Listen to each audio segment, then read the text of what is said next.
कैसे हैं दोस्तों? आशा करता हूँ बहुत अच्छे होंगे। आज की क्लास में बादल का गरजना और बिजली का चमकना और बिजली का गिरना ये बताएंगे। ठीक है, तो सबसे पहले देख लीजिए बादल के बारे में, इसकी प्रकृति कैसी होती है। बादल बना देते हैं। ये है बादल, ठीक है।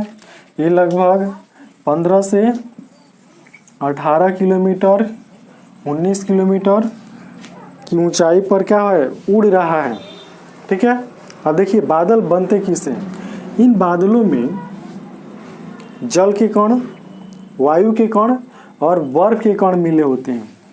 छोटे छोटे जल के कण, वायु के कण और किसके कण जी, बर्फ के कण मिले होते हैं।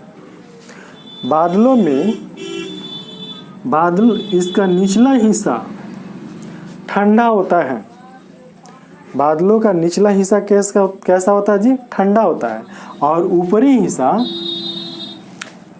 ये देख लीजिए, ये नीचे वाला हिस्सा है ये ठंडा होता है और ये ऊपर वाला हिस्सा गर्म होता है। ठीक है, तो इसको आवेश के रूप में समझते हैं।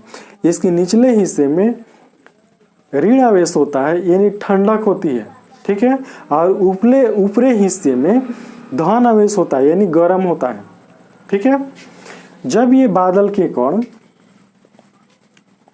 आपस में घर्षण करते हैं, ठीक है, बादलों के कणों में आपस में घर्षण होता है तो इस क्षेत्र में इलेक्ट्रोमैग्नेटिक डिस्चार्ज उत्पन्न होता है। Electromagnetic discharge. अब इलेक्ट्रोमैग्नेटिक डिस्चार्ज क्या होता है, इसको सबसे आसानी से समझने के लिए देखिए करते क्या है। बिजली के दो तार माइनस और प्लस को आपस में जब सटाते हैं तो उसमें से क्या क्या निकलता है, प्रकाश और ध्वनि। ठीक है, और उसमें होता क्या है, विद्युत विसर्जित हो जाता है। ठीक वही घटना इसमें होती है। वही घटना किसमें होती है जी, इसमें, यानी इलेक्ट्रोस्टैटिक डिस्चार्ज बादलों में जब होता है तब ये बादलों में जो कण है, ठीक है, आपस में टकराते हैं। आपस में क्या करते हैं जी, टकराते हैं। जब टकराते हैं तो और ज्यादा मात्रा में, ठीक है, ध्वनि और प्रकाश उत्पन्न होता है। ज्यादा मात्रा में ध्वनि और प्रकाश उत्पन्न होता है, जिसके परिणाम स्वरूप बादलों में तड़तड़ाहट, गड़गड़ाहट और प्रकाश हम लोग को महसूस होता है, दिखाई देता है, सुनाई देता है। ठीक है, जो भी है। अब देखिए होता क्या है, ये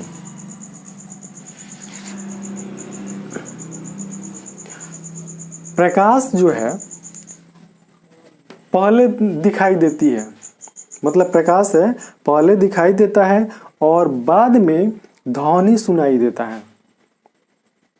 जब भी बादलों में गड़गड़ाहट, तड़तड़ाहट होती है तो ध्यान दीजिएगा। ठीक है, सबसे पहले प्रकाश महसूस होता है, प्रकाश दिखाई देता है और उसके बाद ध्वनि हमारे कानों से सुनाई देती है। इसका कारण है ध्वनि की तुलना में प्रकाश की चाल ज्यादा होता है। ध्वनि की तुलना में प्रकाश का चाल कैसा होता है जी, ज्यादा होता है, जिसके कारण प्रकाश पहले ही दिखाई दे देता है और बाद में ध्वनि सुनाई देती है। ठीक है, तो ये जान गए बादल की प्रकृति। इलेक्ट्रोस्टैटिक डिस्चार्ज समझ गए। अब देखिए जब इलेक्ट्रोस्टैटिक डिस्चार्ज होता है तो बादलों में तो तड़तड़ाहट, गड़गड़ाहट होती है, लेकिन धरातल पर स्थित, मान लीजिए ये क्या है, ये बहुत बड़ा पेड़ है। क्या जी, ये बहुत बड़ा पेड़ है। जब इलेक्ट्रोस्टैटिक डिस्चार्ज बादलों, ठीक है, और वृक्षों के बीच होता है, जब इलेक्ट्रोस्टैटिक डिस्चार्ज बादलों और किसी पेड़ के बीच होता है तब उसको हम लोग कहते हैं बिजली का गिरना। क्या कहते हैं जी? बिजली का गिरना या आकाशीय बिजली गिरना। समझ में आया? जब इलेक्ट्रोस्टैटिक डिस्चार्ज बादलों और किसी वृक्ष या ऊंचे भवन के बीच होता है तो उसको कहते हैं बिजली का गिरना। आ गया समझ में?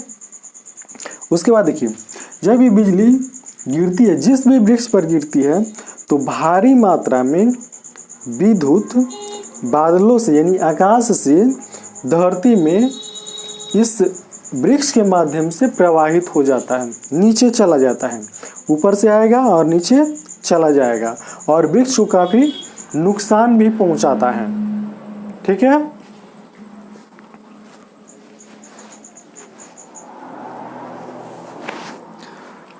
अब ये बिजली हमारे मकान पर नहीं गिरे, ऊंचे ऊंचे जो बिल्डिंग है, ठीक है, उस पर नहीं गिरे, टावर पर नहीं गिरे, या कहीं जा रहे हैं अब तो हमारे शरीर पर नहीं गिरे, इससे बचने के लिए कुछ उपाय करने की ज़रूरत होती है। ठीक है? और उपाय हमको स्वयं पर करनी पड़ती है, किसी दूसरे पर नहीं। और उपाय क्या कर सकते हैं? जब आकाश में गड़गड़ाहट हो, तड़तड़ाहट हो, और हमेशा बारिश के समय ही होता है। ठीक है? आकाश में गड़गड़ाहट हो, तड़तड़ाहट हो, तो घर से बाहर नहीं निकलना चाहिए। ठीक है? जितने भी बिजली के ऊंचे ऊंचे खंभे होते हैं या जो भी बिजली के खंभे होते हैं, तार होते हैं, उसके पास नहीं जाना चाहिए। अगर चौर में फंस गए यानी किसी खाली जगह पर हैं और आसपास ऊंचा वृक्ष नहीं है तो हमको आराम से नीचे बैठ जाना चाहिए, और नहीं तो खड़ा रहेंगे तो चौर में हमारी ही लंबाई क्या रहेगी? ऊंची रहेगी, तो शरीर पर ही क्या होगा? बिजली गिर जाएगा और इससे आदमी की मृत्यु हो जाएगी। ठीक है? उसके बाद देखिए, जिस भी वस्तु पर या जिस भी वस्तु के साथ ये इलेक्ट्रोस्टैटिक्स डिस्चार्ज होता है, उसमें कुछ समय तक विद्युत मौजूद रहता है। मान लीजिए किसी के शरीर पर क्या हो गया? विद्युत गिर गया यानी बिजली गिर गया, तो 2 मिनट, 4 मिनट, 5 मिनट, 10 मिनट तक उसके शरीर में ज़्यादा से ज़्यादा मात्रा में विद्युत रहता है। ठीक है? और किसी के शरीर पर तुरंत विद्युत गिरा और तुरंत जाइएगा उसको उठाने के लिए, आपको भी बिजली का मतलब झटका लग जाएगा। ठीक है? और आप भी वहाँ पर गिर जाइएगा। तो इसको ध्यान में रखकर, ठीक है, किसी का शरीर छूइएगा। तो हम बता रहे थे इससे बचने का उपाय। ठीक है? चौर में है, आसपास ऊंचे ऊंचे वृक्ष नहीं है, तो क्या करना चाहिए? आराम से बैठ जाना चाहिए। ठीक है? अगर नदी में तैर रहे हैं या नदी में नाव पर हैं तो जल्दी ही नदी से बाहर निकल जाना चाहिए। उसके बाद देखिए, कुछ लोग ऐसे होते हैं, जैसे देखिएगा रास्ते में मतलब कहीं की यात्रा पर निकलते हैं और रास्ते में बारिश आ जाती है, और बारिश आ जाती है तो वे लोग किसी वृक्ष के नीचे आश्रय ले लेते हैं, यानी ठहर जाते हैं वर्षा से बचने के लिए। अब ये बहुत ही खतरनाक होता है। वृक्ष जितना ही ऊंचा रहेगा उस पर बिजली गिरने की संभावना उतनी ही ज़्यादा बनी रहती है। इसलिए वृक्षों के नीचे कभी भी शरण नहीं लेनी चाहिए। उसके बाद देखिए, अगर ऊंचा बिल्डिंग है, ठीक है, तो उसमें क्या कर देना चाहिए? एगो जो अर्थिन वाला तार होता है, ठीक है, मान लीजिए बिल्डिंग इतना ऊंचा है, ये बिल्डिंग हो गया, ठीक है, तो इस पर ऊंचा एक अर्थिन वाला तार, ठीक है, ऊपर से नीचे धरती में लाकर कनेक्शन कर देना चाहिए, ताकि अगर ऊपर से बिजली गिरेगी तो तार पर आएगा, ठीक है, और ये तार है अर्थिन वाला, ये इसको नीचे ले जाकर छोड़ देगा, पूरा विद्युत को नीचे ले जाकर छोड़ देगा।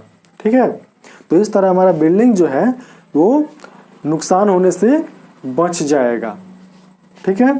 साथ ही साथ देखिए, जब भी बारिश हो रहा हो और गड़गड़ाहट तड़तड़ाहट हो तो उस समय बिजली के सारे उपकरण जो होते हैं, घर में जितने भी उपकरण हैं उस सब को बंद कर देना चाहिए। ठीक है, खासकर मोबाइल, क्योंकि मोबाइल जिस तरंग पर काम करता है उस तरंग के माध्यम से बिजली भी हमारे शरीर तक आ सकती है। ठीक है। उसके बाद देखिए, घर में है तो जंगला की नज़दीक कभी नहीं बैठना चाहिए, जंगला बंद कर देना चाहिए, जंगला और दरवाज़ा बंद कर देना चाहिए, तब हम बिजली से बच सकते हैं। अगर कहीं यात्रा पर है, गाड़ी में है तो गाड़ी का शीशा बंद कर देना चाहिए, अगर खुला रहेगा तो बिजली गिर सकती है। ठीक है, और जब गिर सकती है तो भारी नुकसान पहुंचाएगा, अगर बंद रहेगा तो थोड़ा सा भी नुकसान नहीं होगा। ठीक है, तो ध्यान रखिएगा, ट्रेन में यात्रा कर रहे हैं, बस में यात्रा कर रहे हो या जिस भी वाहन में यात्रा कर रहे हो, बंद होना चाहिए। ठीक है, और मतलब उसका खिड़की जो है यानी जो भी है विंडो वो बंद होना चाहिए, अगर बंद नहीं है तो घटना घटने की संभावना बढ़ जाती है। ठीक है, तो इस वीडियो में इतना ही, अब मिलेंगे अगले वीडियो में, तब तक के लिए बाय बाय।